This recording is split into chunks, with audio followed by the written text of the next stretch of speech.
I still talk to clients and people today that sometimes the way they're talking sounds like they're blaming their parents, or they're blaming their life, or they're blaming their situation, or they're blaming something that happened. And blame often starts with your very home life. It wasn't perfect. It wasn't great. Maybe it wasn't anywhere near great. But I learned so many lessons watching imperfect families create masterpieces of people, of humans that turned out to do amazing things that did not come from the perfect family or the perfect situation. And learning a couple of lessons. A, I'm doing this for me. I'm working towards goals for me. I tell my boys that all the time, especially in soccer.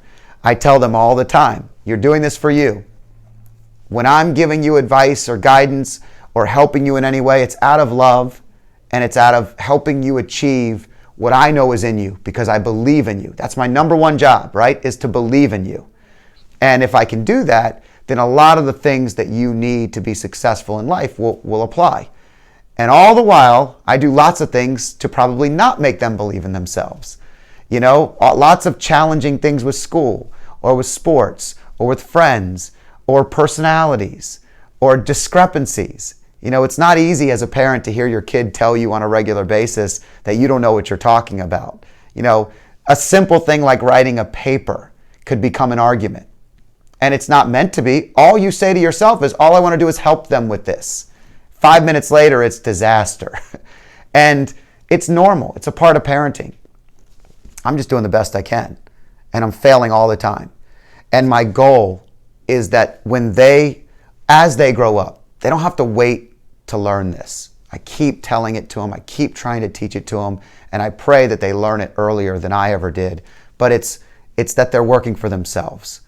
And if they're proud of their work, if they're proud of their effort, if they're proud of what they put into their life, I'm proud.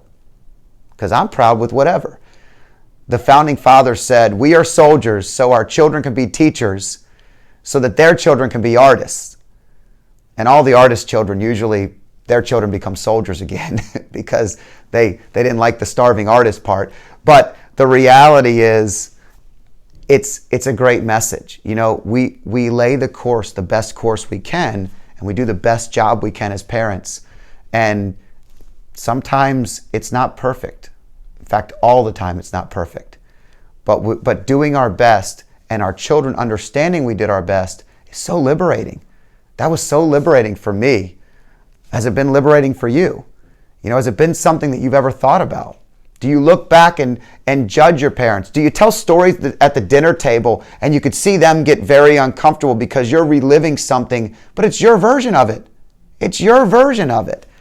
Like, it's a 8-year-old's version of something that happened, and your parents look at you like you're crazy. Like, you don't even know all the things that were going on around that moment, right? It happens all the time in our family, and we're a pretty open, fun family. But it's a really great perspective. I'm proud of my parents. I'm proud of the job they did. And, you know, I hope to be proud of the job I will do for my boys. And I know you're probably proud of the job you're doing, even though it's imperfection on a daily basis. How true is that for life? How true is that for relationships in general? Never the perfect friend. We're never the perfect business partner. But if we aim to do the very best we can, effort is all we can give, right? Control what we can control.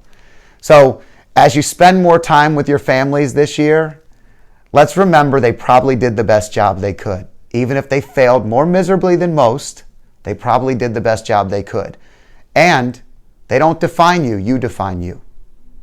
So don't blame anybody but yourself. If we're going to blame them for the good, if we're going to blame them for all the bad things, we also need to blame them for who we became because of those things. Because we were challenged.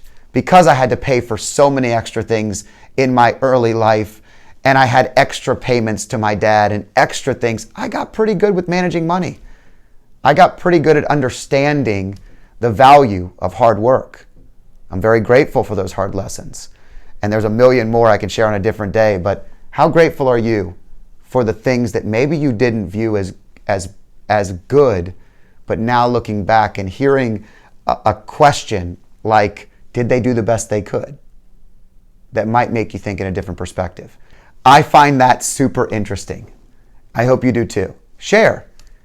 I don't want you to give your parents a grade below, but what are the really, really big things you took away from them that you really want to make sure your kids get today, or your nephews or your nieces or your family members? What do you take with you every day? What are some of the things that were hard that looking back you're really grateful for? Share with us. Tell me something. Share it on your page and share a story. But I'd love to hear what this question does for you. I'm Scott Danner. Thanks for joining me.